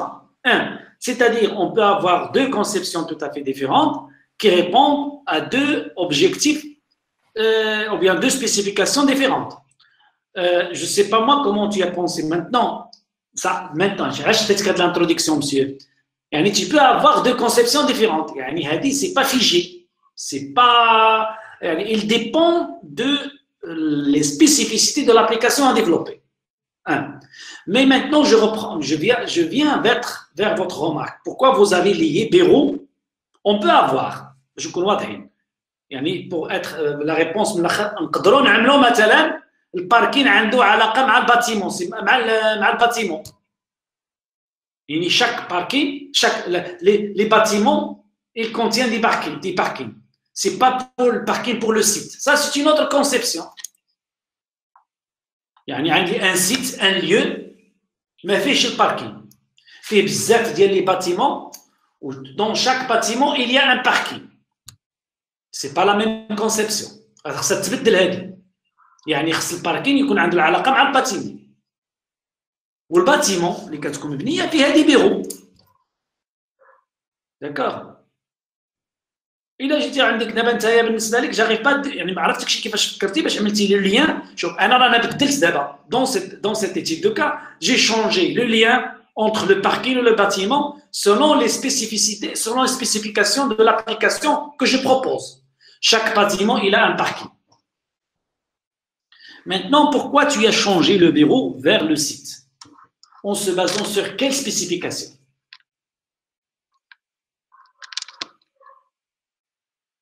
Monsieur.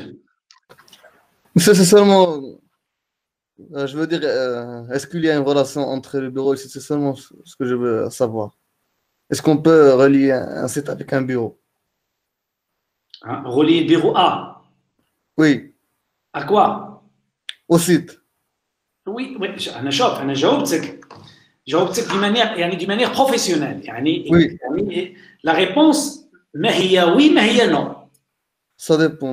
Ça dépend de la spécification de l'application. C'est un exemple هذا تقدر تقول لي لا انا عندي تبارك الله انا كنبني اذا كنت انت تبارك الله شي منعش عقاري كتقول لي شو انا بالنسبه لي هذا لا سبيسيفيكاسيون الي انكوريكت بالنسبه لك انت علاش pourquoi parce que انا pour moi انا نجي عندي les employés ils travaillent pas dans le site ils travaillent dans chaque bâtiment كان affecter les employés par bâtiment c'est pas par le site نقول لك لا من احسن يخدموا بار سيت لانك عندك بزاف يقدر نو انا عندي في لورغانيزاسيون انترن ديالي ديال لونتربريز ديالي جو في كونستروي que je vais à chaque fois que je vais construire un site là où il y a plusieurs immeubles je fais l'affectation des employés par immeuble par bâtiment et comme ça je suis tranquille donc انا كنعمل معاك ce qu'on appelle l'interview ça ce qu'on appelle les spécifications de l'application dans ce cas est-ce que l'employé il va être affecté au site ou bien l'employé il va être affecté au bâtiment? Il va être affecté bien sûr au bâtiment. Oui. Parce que la spécification d'Yeli, la même chose, tu vas dire, monsieur, donc également, pour moi, je ne vais pas construire un parking pour chaque site. Je vais construire un parking pour chaque bâtiment. Dans ce cas, il n'y a pas d'agrégation entre le parking et le site, mais il y a le parking et le bâtiment. Oui, monsieur. D'accord, c'est totalement chaud. On change, mais on change selon les spécifications. On ne va pas changer comme ça, aléatoirement. On change avec des règles, avec ce qu'on appelle les règles de gestion, bien les spécifications de l'application. Maintenant, tu veux dire comme quoi que je veux le bureau est associé à un site. Peut-être, pour moi, c'est une proposition. C'est-à-dire comme quoi un site, il contient des bâtiments et chaque bâtiment, il a un parking et un site, il contient des bureaux. C'est une spécification. Il donne un axe Il a quand en tant que directeur ou bien le boss de cette entreprise, je dois m'aligner avec vos besoins. L'application, il répond aux besoins de responsable ou bien de directeur ou bien de boss de l'entreprise. C'est ça. D'accord, monsieur, merci. D'accord, je ne peux pas dire oui ou non, donc parce que là, si jamais je dis oui, galat, et donc je dis non, c'est galat. Mais il dépend de spécifications. Ok, d'autres questions, s'il vous plaît?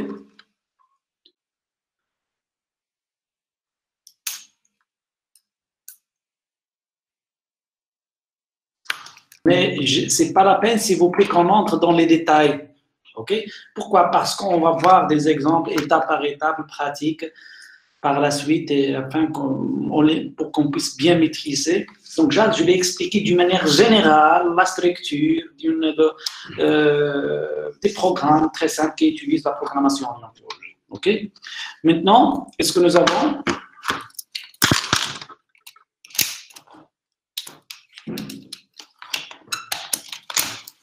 Nous avons déjà exemple de bouteille. Bouteille, qu'est-ce qu'il se bouteille? Il se caractérise par quoi? Donc là, un ensemble des caractéristiques statiques, c'est-à-dire qui définissent l'étape de l'objet. Donc il se caractérise par le nom de bouteille. Il y a la couleur, qu'est-ce qu'il contient, contenance, le titre et la taille. Mais qu'est-ce que je peux faire avec ce bouteille? Par exemple, il y a trois choses très intéressantes. D'abord, ce qu'on appelle les constructeurs, qui permet de construire l'objet lors de sa création. Le constructeur, c'est quoi? C'est une méthode publique qui porte le nom de la classe. Le nom de la classe, comment il s'appelle? Le nom de la classe, comment il s'appelle? Bouteille, n'est-ce pas? D'accord? Et donc, voilà. Et ça, c'est un constructeur. C'est un constructeur, qu'est-ce qu'il a? Donc, il porte le nom de la classe. Bouteille, bouteille. Mais il a, qu'est-ce qu'on remarque ici? Deux constructeurs. Deux constructeurs, c'est-à-dire qui portent le nom de la classe, mais avec deux types de paramètres différents. Donc, ce qu'on appelle ça, c'est le surcharge. On va définir, ou bien, si vous voulez, polymorphisme. Il y a deux formes. qu'il prend deux constructeurs, mais avec des paramètres d'entrée différents. Mais afin que je puisse récupérer les données, je dois définir les getters. Les getters, ce qu'on appelle les accesseurs. Un accesseur pour le contenance et un accesseur pour la taille. Donc, c'est ce qu'on appelle des getters. Comme je peux avoir des setters, des setters, des modificateurs pour que je puisse modifier ces valeurs. Ça, c'est un exemple qui définit, par exemple, une classe qui s'appelle bouteille avec les propriétés et également avec les méthodes. Et ces méthodes, maintenant, nous avons le constructeur, mais je peux avoir, si vous voulez, un destructeur qui contient le nom de la classe précédé par tilde. Pour pouvoir développer les constructeurs et les getters, soit on peut les développer à l'intérieur de la classe avant point virgule, ça c'est la fin de la création de la classe qui s'appelle bouteille. Soit je peux les développer ici, à l'intérieur, à cet endroit, ici, et je peux faire développer les constructeurs et les destructeurs et les getters et les setters, ou bien je le développe à l'extérieur, juste après, mais je dois faire quoi? Je dois spécifier la classe d'appartenance avec les 4 points de portée. D'accord? Ici. Donc, je dois définir. Donc, ici, c'est le nom de la classe. Ça, c'est le nom de la méthode de la classe. Et ça, on parle de 4 points de portée, de points. 4 points, ça signifie quoi? La méthode getContenance appartient à la méthode de la classe qui s'appelle getContenance appartient à la classe bouteille. Et qu'est-ce qu'il a comme contenu, comportement, début de comportement, fin de comportement? Et il retourne tout simplement. Il retourne la propriété contenance. Et la propriété contenance, par défaut, il est privé. Je n'ai pas le droit d'utiliser contenance directement en accédant à cette information. C'est-à-dire, pour pouvoir manipuler contenance, c'est le getter qui retourne là cette valeur. D'accord? La hadmaya. Bouteille, c'est la classe. 4 points de portée. Donc, bouteille, maintenant ici, c'est une méthode qui porte le nom de la classe. Il appartient à la classe bouteille. Donc, qu'est-ce qu'il représente? C'est un constructeur. Et je vais construire l'objet. D'accord? La même chose ici, donc, d'autres choses, voilà. Maintenant, j'explique. Donc, création d'un objet statique, donc il y a un objet dynamique. Est-ce que c'est clair, s'il vous plaît, plus ou moins, la syntaxe générale pour l'écriture d'une classe? J'espère que ça va y aller. Donc, on aura des exemples pratiques par la suite. Bon. Nous avons maintenant 2 types de classes. Pardon, après la définition de classe, nous avons 2 objets. On peut avoir 2 objets, 2 types d'objets. Objet qui s'appelle, d'accord? D'accord, s'il n'est pas clair, monsieur n'est pas clair, d'accord?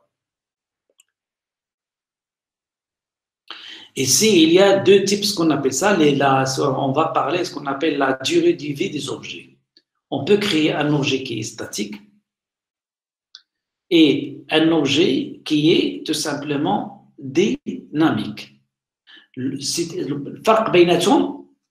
création d'un objet qui est statique signifie qu'on peut l'écrire directement en se basant sur un constructeur. On fait comme ça, toujours le nom de la classe, d'accord? Et ça, c'est l'objet qu'on va créer. avec les paramètres que nous avons utilisés dans le constructeur, le constructeur qui est que nous avons défini lors de la définition de la classe. Je pose la question à ce niveau-là. Combien on a des arguments ici? Nous avons 1,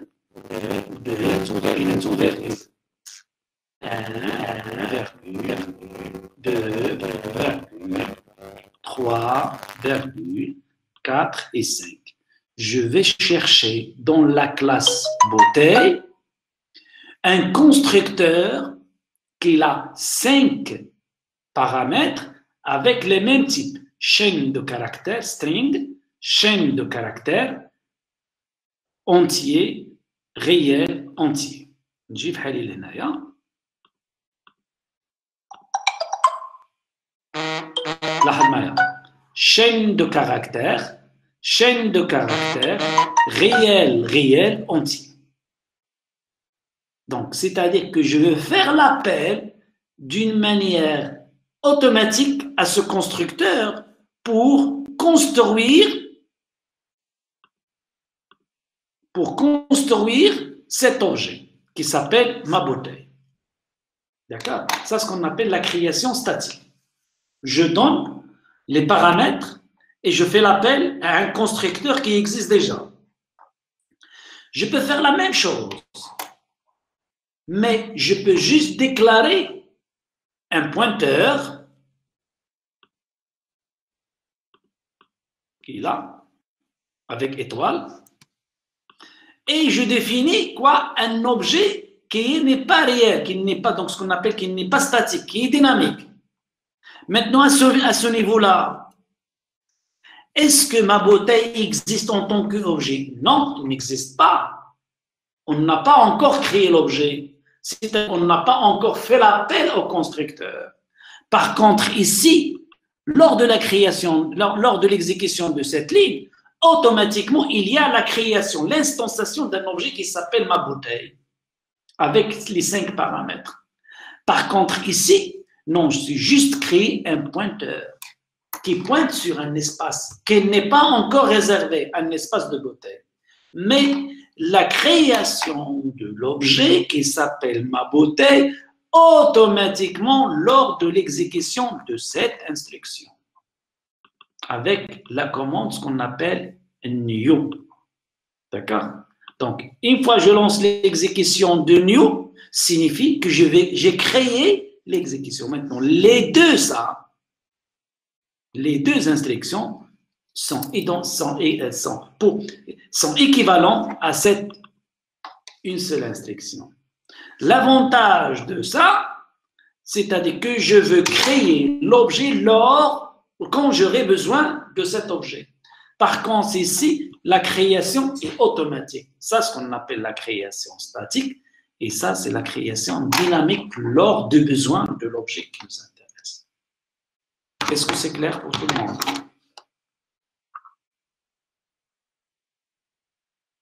Est-ce que c'est clair, s'il vous plaît? Monsieur, j'ai une question. Hein?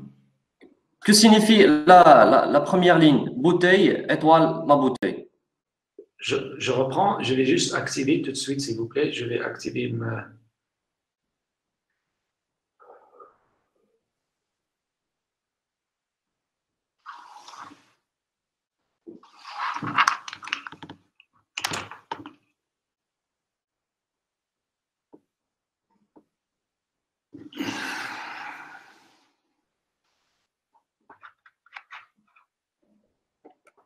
D'accord. C'est, monsieur, la signification bouteille, étoile, ma bouteille. Ça, c'est la déclaration d'un pointeur. D'accord. D'un pointeur. Et quand je dis la déclaration d'un pointeur, c'est-à-dire, ce n'est pas de la réservation d'espace mémoire pour l'objet. C'est la réservation d'espace pour un pointeur, juste qui contient, si vous voulez, deux octets, c'est-à-dire 8 octets, jusqu'au maximum 4, ça dépend de la version, qui pointe sur un espace mémoire qui n'est pas encore réservé. Donc, on n'a pas encore l'objet, juste la déclaration de pointeur. Et quand j'aurai besoin d'un objet, je vais l'écrire via new. New bouteille. À ce moment-là, j'ai un objet qui s'appelle bouteille. Maintenant, cet objet, il va exister, même si il est à la fin du programme, l'espace mémoire réservé, il va être réservé pour toujours. C'est quand il va être.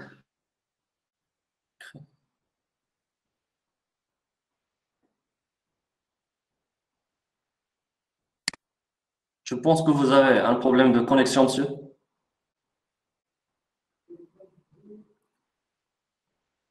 On n'entend pas votre voix, monsieur.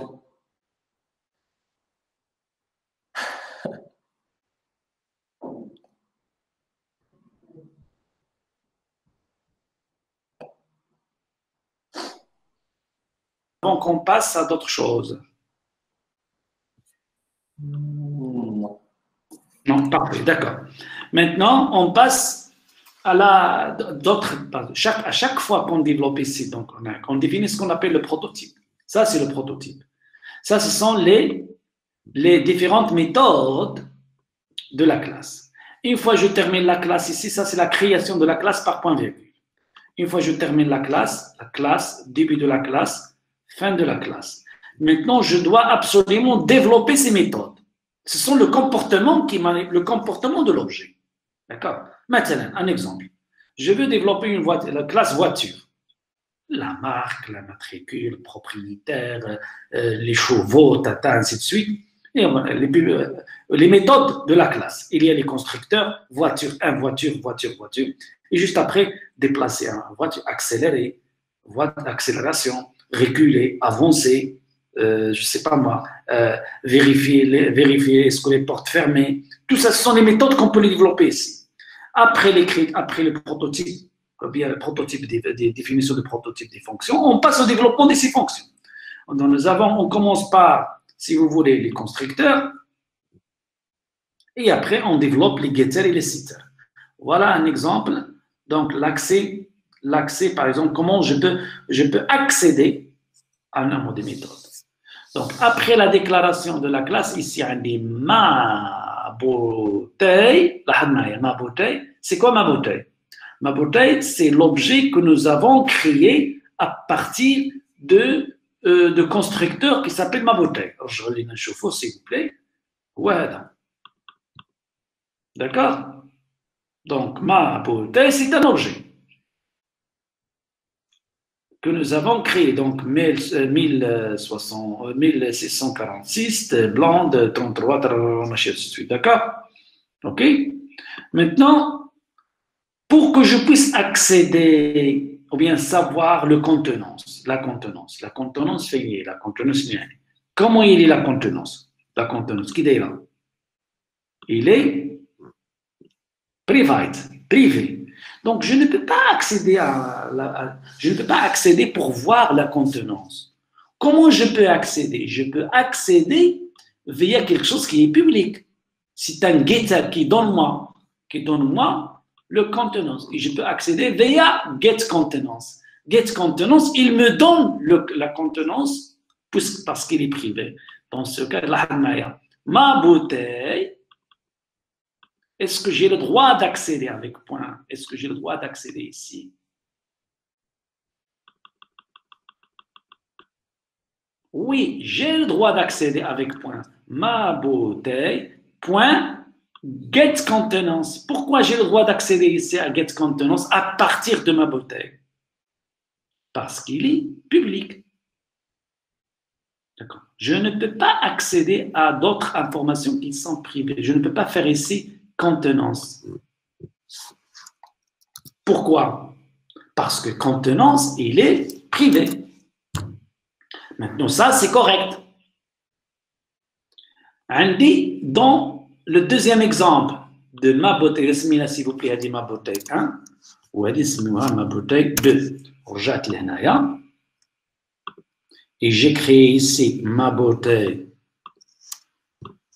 1, d'accord, avec l'option statique, et ma bouteille 2 avec l'option dynamique. Donc, ma bouteille 2, pour que je puisse accéder aux membres de la classe, je dois utiliser sa flèche. D'accord? Je dois utiliser flèche. Donc, je vais utiliser ces flèches pour que je puisse accéder aux différents membres. Nous avons utilisé point parce qu'il est statique. Bouteille 1, il est statique. Bouteille 2, il est dynamique. Ça, c'est le programme complet. Vous allez le voir dans ça, c'est le programme complet de A jusqu'à Z. Voilà.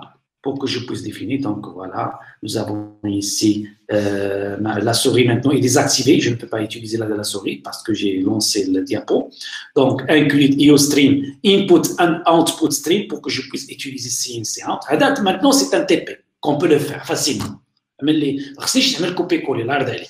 غنعطيه لك ولكن كونسي من عندي تسمعني ما ديرش كوبي كولي كتبوا الاولي والثاني والثالث والرابع التي بي اللي غندير معكم كاملين كتبوا علاش باش تغلط وتصحح المره الاولى والثانيه والثالثه ومن بعد ملي تولي ابيتوي اسا مومون لا عمل كوبي كولي ماشي مشكل داكور. شكون اللي غادي يعمل كوبي كولي؟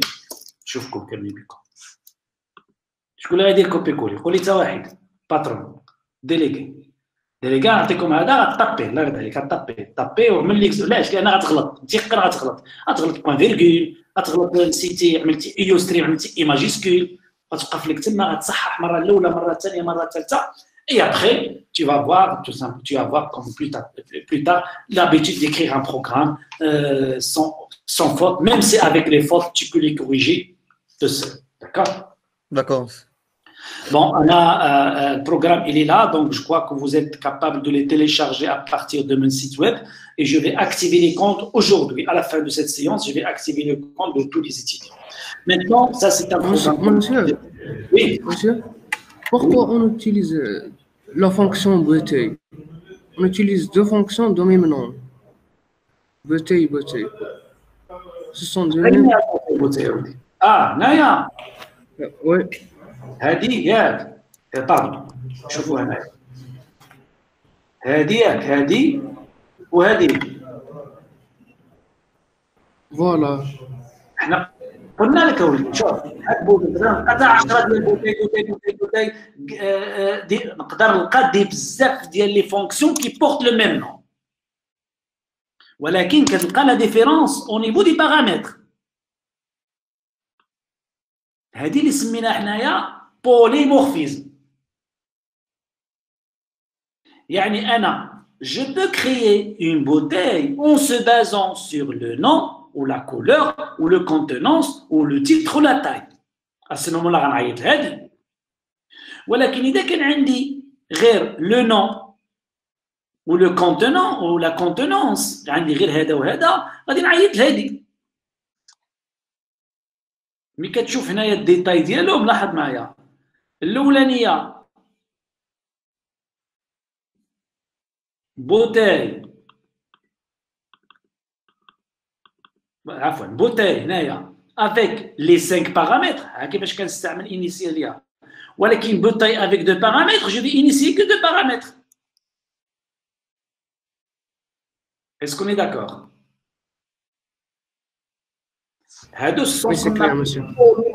Donc, on peut avoir plusieurs formes de constructeurs. OK? Monsieur? Oui, monsieur. Monsieur, j'ai pas bien compris la différence entre l'objet statique et dynamique. Objet statique et objet dynamique. Je peux réexpliquer de nouveau, mais je vous garantis qu'il y a une partie très bien détaillée sur cet exemple, dans un autre cours qui viendra par la suite, ok? Mais je vais réexpliquer de nouveau d'une manière très vite, ok? Si tu n'arrives pas de bien assimiler, الله يخليك ما تعذبش راسك بزاف، غيكون عندنا لو روتور في هذه النقطة هذه بالخصوص، اوكي؟ داكور. ولكن ستاتيك اي ديناميك هي اللي عملنا هنايا، ليكزومبل نعاود لك هذا وإلا ما فهمتيش سي با لا بين باش تزيد بحال اللي كيقولوا زيد المهم على اي داكور. نشوفوا هنايا نعاودوا هنايا هذا c'est la création d'un objet statique, ou la création d'un objet dynamique. Création d'un objet statique, c'est lors de sa définition, il y a la création de l'objet. Il est là. L'objet créé. Quand je termine le programme, kimchi, ma kibkash, yani l'espace mémoire réservé, ma kibkash. Ok? Dynamique, non. Je déclare un objet, je définis juste un pointeur. Dans le cas où j'aurai besoin de cet objet, je vais le créer. Maintenant, je vais le détruire. Dynamiquement, à chaque fois, créer. La création avec ou la suppression avec des lettres. هنا ما كايناش نيو ديليت. L'objet statique, il est créé à la fois, mais pour le dynamique, on le crée quand on aura besoin de cet objet. Oui, mais ce n'est pas le même objet que tu crées, tu D'accord. On va voir des exemples pratiques. Il y a un très bon exemple, l'autre slide. Le deuxième cours avec des exemples. Exemple, on va voir des exemples pratiques. Est-ce qu'on est d'accord, s'il vous plaît? D'accord. Bon, je reviens maintenant à la partie de privé. Privé statique, pardon. Privé, public, il est clair. Maintenant, protected. Protected, s'il vous plaît, juste, je vais faire une notion parce qu'on ne peut pas bien détailler avec des exemples. Pourquoi? Parce qu'il nécessite de savoir l'héritage. Donc, une fois nous avons l'héritage, c'est quoi l'héritage? On va le voir plus tard, c'est avec 2 points, on le déclare avec 2 points. Et si jamais il y a le lien entre 2 classes, toutes les propriétés qui sont privées, elles restent privées. Mais pour qu'ils soient utilisés par les classes dérivées, je dois les déclarer publiques. Mais si jamais je les déclare publiques, les autres classes qui ne sont pas dérivées, ils vont les utiliser. Qu'est-ce qu'on va faire comme solution? ما نخليوهم protégés, ما نخليوهم publics, نديروهم pardon, ما نخليوهم privés, ما نخليوهم protégés. On va les déclarer. On va pas les laisser en tant que privés, on va pas les laisser en tant que publics, on va les déclarer en tant que protégés. C'est-à-dire, ils sont privés pour les classes d'appartenance et publics pour les classes dérivées. Comment on les déclare? Avec 2 points. Donc, je saute à المسألة هذه. Donc, Naya, je vais expliquer les 3 possibilités qu'il y a. Private, structure membre, ils sont privés, protected, privés, publics. Et pour les membres externes, inaccessibles, ils sont private, private. Inaccessible, protected, protected. Inaccessible, protected, public. Ce sont les 3 possibilités que nous avons bien expliquées. C'est la conséquence de classe dérivée. Donc, on va dire l'héritage, s'il vous plaît. S'il vous plaît, après le cours de